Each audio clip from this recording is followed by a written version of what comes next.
जहानाबाद के लिए आप क्या कीजिएगा, आप ये बताइए। जहानाबाद के सबसे पहले हम एजुकेशन को दुरुस्त करेंगे। पूरा का पूरा बिहार जन सुराज में हो गया है, यही कह रहे हैं आप? बिल्कुल, जन सुराज का बिहार बह चुकी है। बीजेपी का ऑपरेशन लोटस चल रहा है, ऑपरेशन इज स्टिल ऑन। अभिराम जी, दोबारा कोई इस लोटस में हम बिहार के जनता का ऑपरेशन चला रहे हैं। किसी की जादू नहीं चलेगी, न ऑपरेशन लोटस चलेगी, न किसी का हाईजैक का सिस्टम चलेगा। मैंने ईमानदारी से अपनी मेहनत से जहानाबाद में खड़ा हुआ, किसी का आशीर्वाद नहीं, माता पिता का आशीर्वाद नहीं। 1 रुपया हाथ में नहीं था। नहीं, लेकिन जहानाबाद के लोगों का सहयोग स्नेह मिला और जहानाबाद में मेहनत किया, मेहनत का फल मिल रहा है। फ्री में पढ़ाते हैं बच्चों को, जो जरूरतमंद है हाँ, उसको फ्री में सेवा कल भी मिला है, परसों भी मिला है। प्रशांत किशोर पर एक उंगली उठी तो भड़क गए अभिराम जी। बिल्कुल नहीं भड़के, बर्दाश्त नहीं करेंगे, बिल्कुल नहीं भड़के हैं। हाँ। जनता को इग्नोर मत कीजिए, जनता मालिक है। कि कोरोना के वक्त में आपने गजब का काम किया था। मैं कोई बहुत बड़ा उपकार नहीं किया, मेरा कर्तव्य था, जहानाबाद का बेटा था। हाईजैक? हाईजैक? हाईजैक जी बिल्कुल हाईजैक। कौन कर रहा है हाईजैक? आप देख रहे हैं, आप लोग चैनल पर चला रहे हैं, लेकिन जो हॉट डिग्री क्वेश्चन अभी छिपाता भी है, है। कोई इंसान आदमी डिग्री छिपाता नहीं। जिसके पास एजुकेशन है उसके लिए सब कुछ सामान्य है। इसलिए पढ़े लिखे लोग को गुंडे, बदमाश, आपराधिक किस्म के लोग आएंगे तो विधानसभा की लोकतंत्र की मर्यादा कहाँ रहेगी? बड़ा छोटा पर मत खींचिए, चुनाव मुद्दा पर लाइए। शिक्षा हर जाति के लोगों को चाहिए, तो हाथ उसका कंधा मेरा, तब हमारा मिशन पूरा होगा। पूरे बिहार की व्यवस्था को बदलना है, ये हमें मिशन है जन सुराज का। नमस्कार, हमारा नाम है समरीन और आपने देखना शुरू कर दिया है लाइव सिटीज।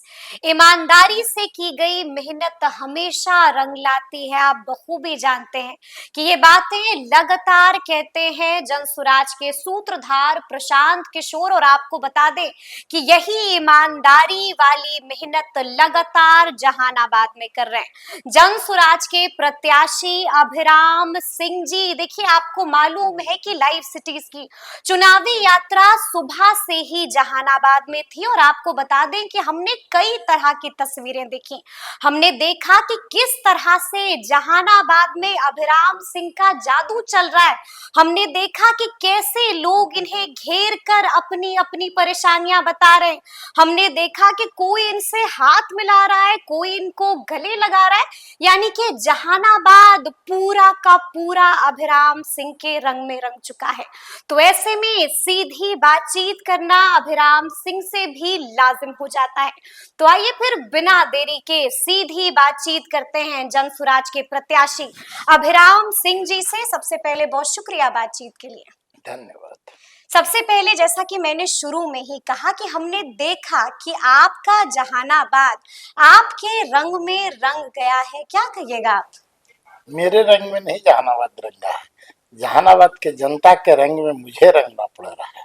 अच्छा, जनता के रंग में आपको रंगना पड़ रहा है? क्योंकि जनता के प्यार स्नेह में यदि मैं अभिभूत हूँ तो उसके रंग में मुझे रंगा हुआ कहना पड़ेगा। यानी कि आपने माहौल बना दिया है। माहौल जनता ने बनाया है, उसमें मैं कंधा लगाया। आपने कंधा लगाया है, कंधा लगाया। वही वाला कंधा जिसको लगाने की बात बार बार करते हैं जन सुराज के सूत्रधार प्रशांत किशोर। बिल्कुल, जनता का हाथ पकड़े हैं तो जनता के में कंधा तो मुझे लगाना ही पड़ेगा, हाथ उसका कंधा मेरा, तब हमारा मिशन पूरा होगा। मिशन? हाँ, मिशन। क्या है आपका मिशन? पूरे बिहार की व्यवस्था को बदलना है, यह मेरी मिशन है जन सुराज का। जन सुराज का यही विजन है, और यही मिशन है। मिशन है, विजन है, और देश के 10 अग्रगण्य राज्यों में लाकर बिहार को खड़ा करना। अच्छा, लेकिन आपको मालूम है ना अभिराम जी, समय काफी कम है, तो ऐसे में ये सवाल भी जरूरी हो जाता है कि कैसी है आपकी तैयारी? नैया पार लग पाएगी कि डूब जाएगी? सबसे पहले इसमें सुधार कीजिए, समय कम नहीं है। पहले 35-40 डेज मिलता था, 25 डेज 20 डेज मिला। मेरी तैयारी 3 ईयर से चल रहा है।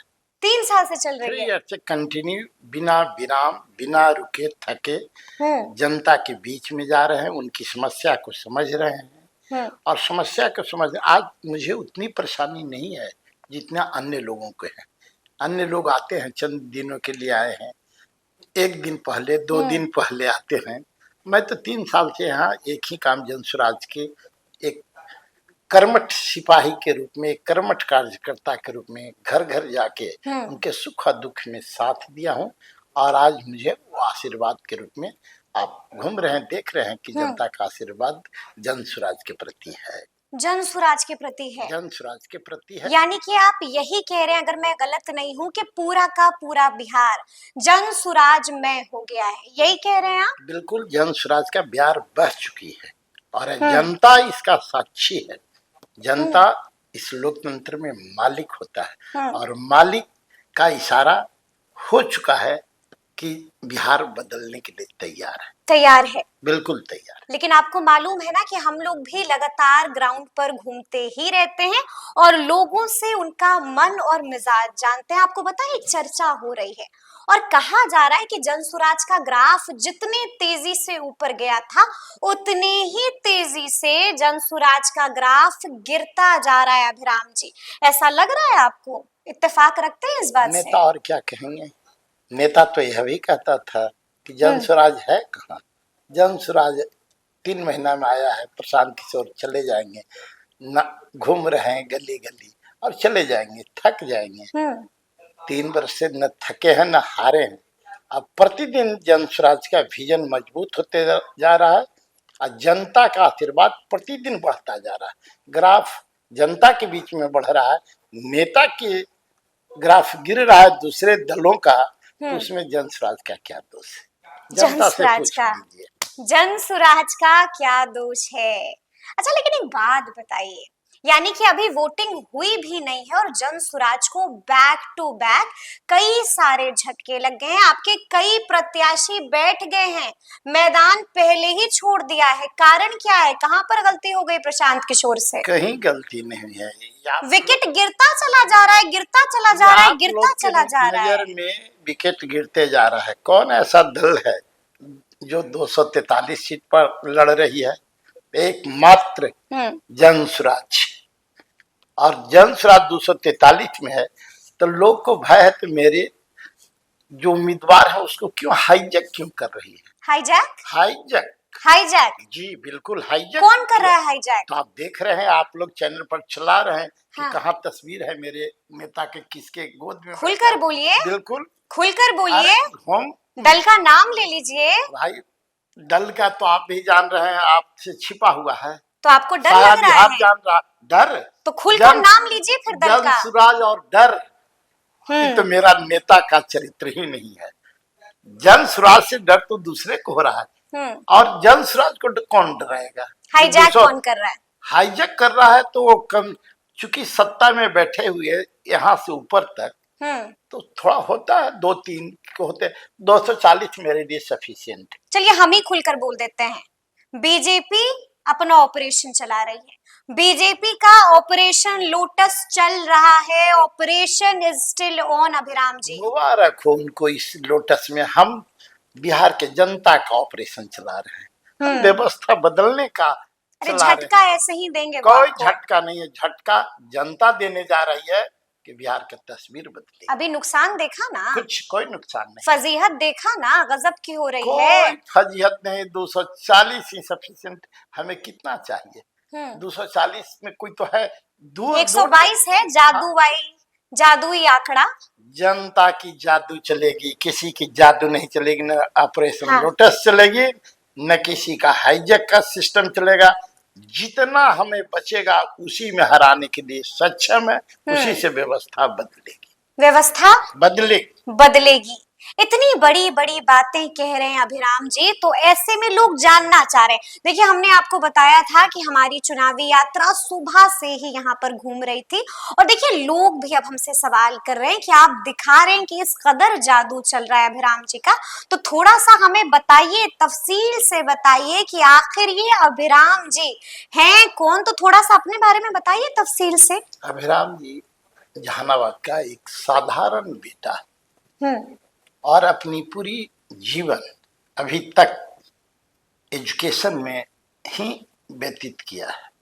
और जहानाबाद की जनता के बीच में जो हमारी घर घर में शिक्षा का दीपक जलाना चाहिए, उसमें मैंने अपना कंधा लगाया, बहुत नहीं। और उसी का प्रतिफल है कि आज हमारे प्रशांत किशोर जी जब आए, उनका जो एजेंडा चला, उसमें मैं भी उस एजेंडा को कंधा देने के लिए लग गया। और यही मेरा पहला उद्देश्य है कि एक एक घर में हम शिक्षा का दीपक जलाएं, जिससे बिहार का जो हमारी अरमान है लोगों का हमारे प्रति, जनसुराज के प्रति एक होप हुआ है। पूरे बिहार में देख रहे होंगे, आप घूमते होंगे, प्रशांत किशोर जी के प्रति एक उम्मीद जगी है जनता के, कि निराशा से डूबा हुआ था बिहार 40 वर्षों से। कोई एक बेटा बिहार का आया है जो उससे उम्मीद जनता को लगी, उनकी बातों पर यकीन होने लगा है, विश्वास हो रहा है कि ये बिहार को बदल सकता है। इसीलिए उनको आशीर्वाद दे रहा, और जनता जो एकत्रित हो रहे हैं, जी। उनकी जो आशीर्वाद से हम लोग को भी बल मिलता है, उसी बल पर कह रहा हूँ कि व्यवस्था बदलने जा रही है। 14 नवंबर का इंतजार कीजिए जी, सब कुछ सामने पटल पर आ जाएगी। पटल पर सब कुछ आ जाएगा। देखिए, हमने भी आपके बारे में कई सारी चीजें पता लगाई हैं अभिराम जी, तो हमें मालूम ये हुआ कि आप कई सारे स्कूल चलाते हैं, कई सारे कॉलेजेस चलाते हैं, यानी कि बच्चों से मोटी रकम तो आप लेते होंगे, बिना पैसे के तो आप बात भी नहीं करते होंगे। अच्छे, आप बताइए, आप चैनल चलाते हैं, हाँ, आपके पास पैसा नहीं रहेगा, चैनल चलाइएगा?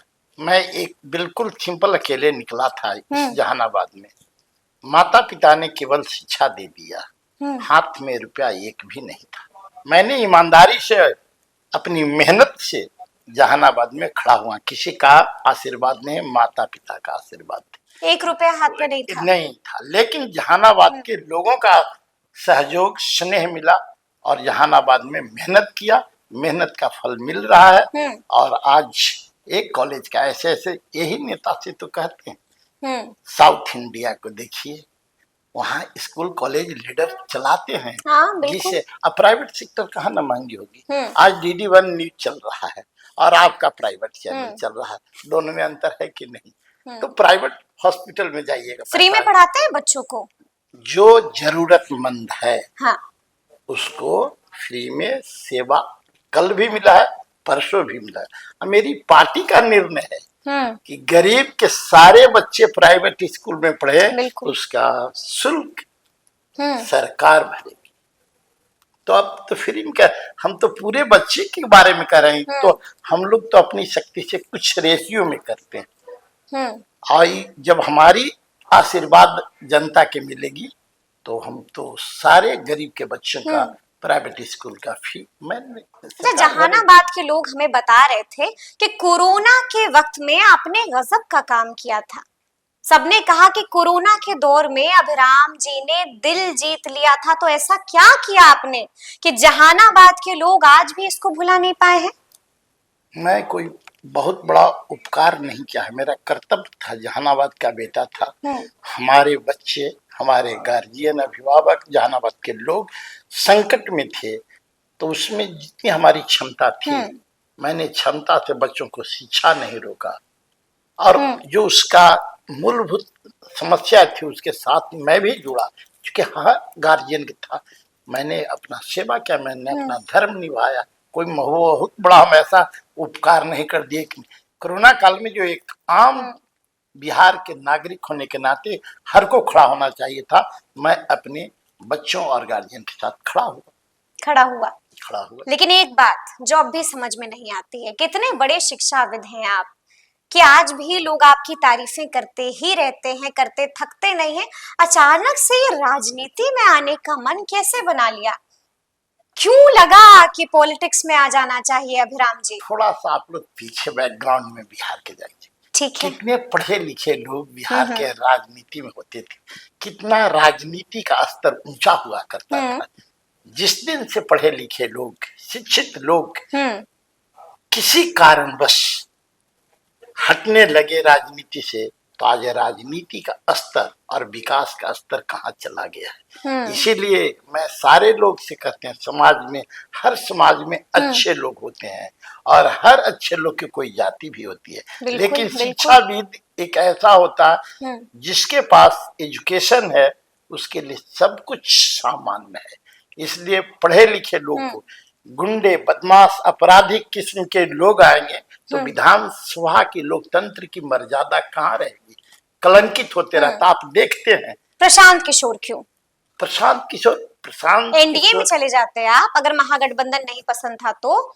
ये नई पार्टी में कौन आता है भाई दोनों, ये ऐसा एक्सपेरिमेंट कौन करता है? बिल्कुल एक्सपेरिमेंट। शिक्षाविद, शिक्षा जगत से जुड़े हुए लोग को एक्सपेरिमेंट करने का, चूंकि शैक्षणिक लोग सिखाता है राजनीति क्या है, व्यापार क्या है, बच्चे का संस्कार क्या है। तो ये मैं नहीं कहता हूँ, यदि दोनों ही एनडीए और इंडिया गठबंधन है, 40 साल से दोनों शासन कर रहे हैं। बिल्कुल बिल्कुल। यदि एजुकेशन हमारी, आप घूम के देख रहे होंगे, यदि बिहार में आप चारों ओर देखते हैं, शिक्षा व्यवस्था पूर्ण रूप से ध्वस्त हो चुका था। जब हम लोग पटना विश्वविद्यालय में पढ़ते थे, उस समय का स्तर, एक हर ब्लॉक में 2-4 ऐसी स्कूल हुआ करते थे जो बहुत उत्तम व्यवस्था थी। वहाँ कम से कम व्यवस्था से ज्यादा वहाँ पढ़ाई अच्छी होती थी। हम लोग सरकारी विद्यालय में पढ़े हैं और इतनी पढ़ाई हुई है कि आज मैं उस पढ़ाई की है आपने? अब तो पोस्ट ग्रेजुएट तक किए हैं जी। लेकिन पढ़ाई से सबसे बड़ी चीज है कि पढ़ाई को पढ़ाई तक ही सीमित लोग रख देते हैं। आज तो पढ़ाई बहुत, पीजी का भी कोई महत्व नहीं, पीएचडी, सारा डिग्रियां कैसे फर्जी तरीके से मिल रहे हैं। आप देख रहे होंगे कि एक दिन भी क्लास नहीं चल रही है। प्रशांत किशोर की डिग्री पर भी सवाल उठाया जाता है? इसको कम से कम आप लोग ऐसा मत बोले। नहीं, हम आपसे जानना चाह रहे हैं। साइंस कॉलेज का विद्यार्थी है, रोल नंबर तक बता दे। 12वीं पास है ना? 12वीं पास। साइंस कॉलेज की, बिहार के सबसे प्रतिष्ठित कॉलेज साइंस कॉलेज, जो 2 आंख स्टार माना जाता था, बिहार का साइंस कॉलेज और सेंट जेवियर कॉलेज रांची। ओह, अब तो सेंट जेवियर चला गया झारखंड में, लेकिन साइंस कॉलेज आज भी है, कल भी था। खुद हमारे वहाँ के रोल नंबर, सेशन सब बता, फिर इस पर प्रश्न चिन्ह उठाते हैं। तो डिग्री क्यों नहीं दिखा देते हैं? डिग्री दिखाया आपका, इतना ही दिन, इतना आप लोग के सबका करते हैं। जाके साइंस कॉलेज में रोल नंबर और सेशन में देख लीजिए कि कितना क्या है। सब जगह लखनऊ यूनिवर्सिटी से ग्रेजुएशन किए, सब तो ओपन है, कोई बता नहीं रहा है डिग्री के हम कब पास किए हैं। आई तो रोल नंबर तक बताओ, उसको आप पूछते हैं, उसके ऊपर फिर से आपने निशाना साध दिया। मैं कुछ कहा नहीं, लेकिन इशारे इशारे में खूब लपेट लिया अभिराम जी। सम्राट चौधरी को लपेट दिया। ये लपेटना आपको चाहिए था, ये हम लोग के हम लोग तो नहीं, हम लोग तो लपेटते ही रहते हैं, जब मौका मिलता है तब सवाल पूछते हैं। तो नई पार्टी से ही क्यों पूछा जाता है कि आप देखते हैं? क्योंकि आज हमसे रूबरू आप हुए हैं, तो सवाल इसलिए हमने आपसे पूछ दिया। अच्छा, बहुत धन्यवाद इसके लिए। लेकिन बहुत पहले इसका जवाब मिल चुका है, ओल्ड आंसर हो चुका है, ये ओल्ड आंसर हो चुका है। चलिए, प्रशांत जी ने खुद अपने मुख से आप लोग के पूरे सारे लोग देखे हैं, सारे डिग्री को बता दिए हैं, और डिग्री को चोर न ओल्ड आंसर जरूर है, लेकिन हॉट क्वेश्चन अभी भी है। कोई इंसान आदमी डिग्री छिपाता नहीं, कभी भी नहीं। जब हम कह रहे हैं कि फलना कॉलेज तक नाम बता रहे हैं, सेशन, सत्र, रोल नंबर, उसके बावजूद भी प्रश्न ये बहुत ही गलत दिशा में जाता है। यानी कि प्रशांत किशोर पर एक उंगली उठी तो भड़क गए अभिराम जी। बिल्कुल नहीं भड़के, बर्दाश्त नहीं करेंगे, बिल्कुल नहीं भड़के हैं। जनता सब कुछ जानती है। ठीक है, चलिए आप थोड़ी सी बात आपके जहानाबाद की कर लेते हैं। लगातार आप लगे हुए हैं, जब लोगों के बीच जाते हैं तो क्या कुछ समस्या लोग बता रही है? आप खुद घूमे जहानाबाद को देखिए, हम तो क्या समस्या नहीं है। समस्या यदि काउंटिंग करेंगे तो समस्या की इतनी लंबी फेहरिस्त हो जाएगा कि कुछ अता पता नहीं लगेगा। सबसे पहले तो शैक्षणिक व्यवस्था पूरी चरमराई ध्वस्त हो हुई चुकी है ही नहीं। हम्म। स्वास्थ्य व्यवस्था जाके हॉस्पिटल देख लीजिए, यहाँ के जहानाबाद के रोड को देख लीजिए, एक भी मोहल्ला में, शहर जहाँ म्यूनसिपैलिटी हुआ करता है, वहाँ आज तक भी रोड में लोग फंसे हुए हैं। ठीक है। कहीं आईटी पार्क खुल रहा है, कहीं बिजनेस समिट हो रहा है, और जहानाबाद की तस्वीर और ये जहानाबाद है। की तस्वीर आपके सामने, दिल दुखता है, दिल दिल तकलीफ में होती दर्द है। होती है कि नेता ने किया क्या। रोना आता है। जनता रो रही है तो हम क्या हंसेंगे? जनता रो रही है और आप भी घूमते होंगे तो आपकी भी तकलीफ से सामना करना पड़ा। अच्छा, राजद विधायक सुदय यादव ने काम किया? जनता कहीं आपको पता लगा, अता पता लगा कि कहीं कुछ काम दिखाई पड़ा?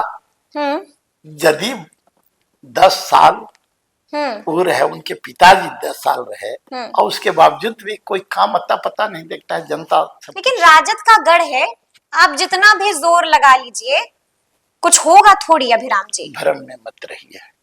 जनता की गढ़ होती है और जनता जनार्दन होती है, जनता मालिक होती है।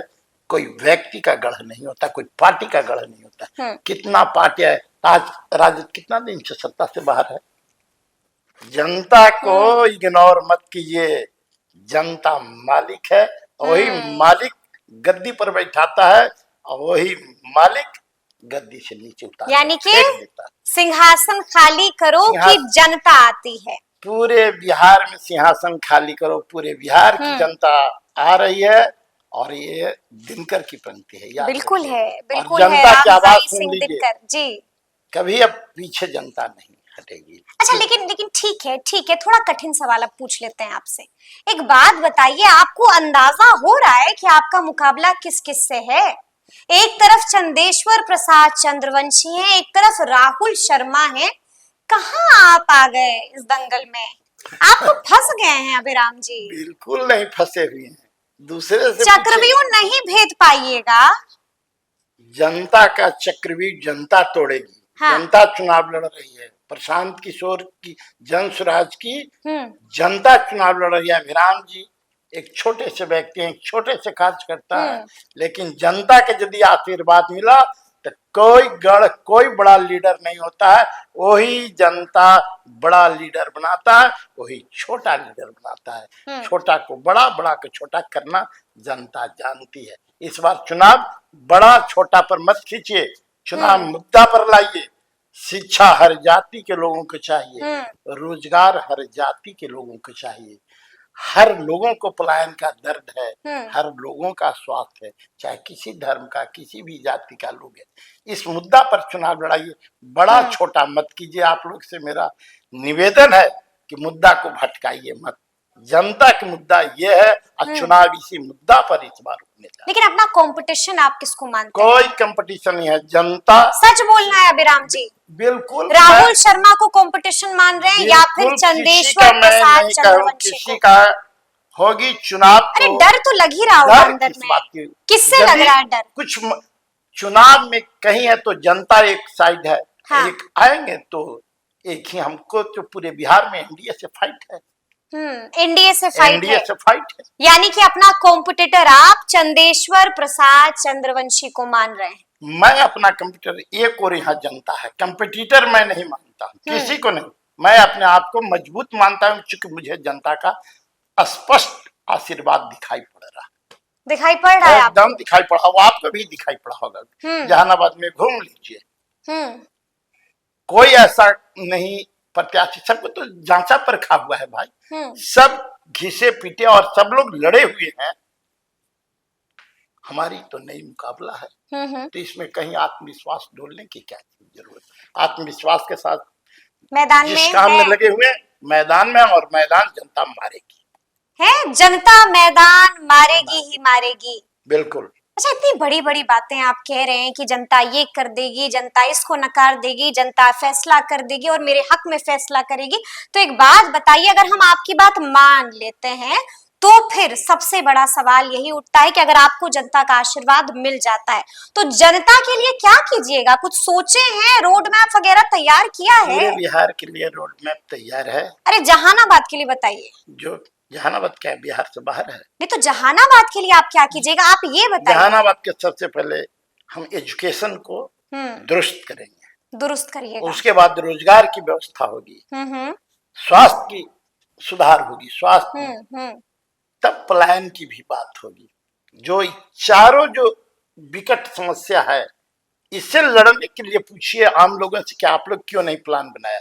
ये जन स्वराज ने ही प्रोजेक्ट रखा है और ये जनता का प्रोजेक्ट है। इसी पर चुनाव होगा, इसी पर चुनाव होगा, इसी पर होगा। खेल पलटेगा, खेल पलट चुकी है, खेल पलट चुका है। हम देख रहे हैं कि आधी रात को भी यहाँ पर बैठकें हो रही हैं। तो बैठ के तो ये तो मेरा अपना जो चरित्र है, संस्कार है जी। जैसे एजुकेशन में थे तो एजुकेशन तो हमेशा कभी पन्ना बंद ही नहीं होता है, हमेशा ओपन रहता है। देखिए रात के 12 बज रहे हैं और अभी भी यहाँ पर लोगों का तांता लगा हुआ है। लोग आते चले जा रहे हैं, आते चले जा रहे हैं। आपके घर पर तो मेला लग गया है। प्रमाणित करता है कि जनता का आशीर्वाद कितना छटपटाहट में है, जनता अपने आप को बदलने के लिए और इस बेटा पर कितना विश्वास कर रहा है। ये उन्हीं उसी का परिचय है। प्रशांत किशोर आपके लिए प्रचार करने कब आ रहे हैं? समय आएगा, पार्टी जो निर्णय करेगी, डेट आपको पता लग जाएगा। डेट पता लग जाएगा, लग जाएगा। चलिए, अच्छा आपने भी सुना होगा कि प्रशांत किशोर ने कुछ वक्त पहले जब भी उनसे ये सवाल पूछा जाता है कि जन स्वराज को कितनी सीटें, तो वो हमेशा कहते हैं या तो अर्श पर नहीं तो फिर फर्श पर। और लगे हाथ ये भी कहते हैं कि अगर हमारे 10 से 15 विधायक बनते हैं तो फिर हम अपने विधायकों को स्वतंत्र कर देंगे।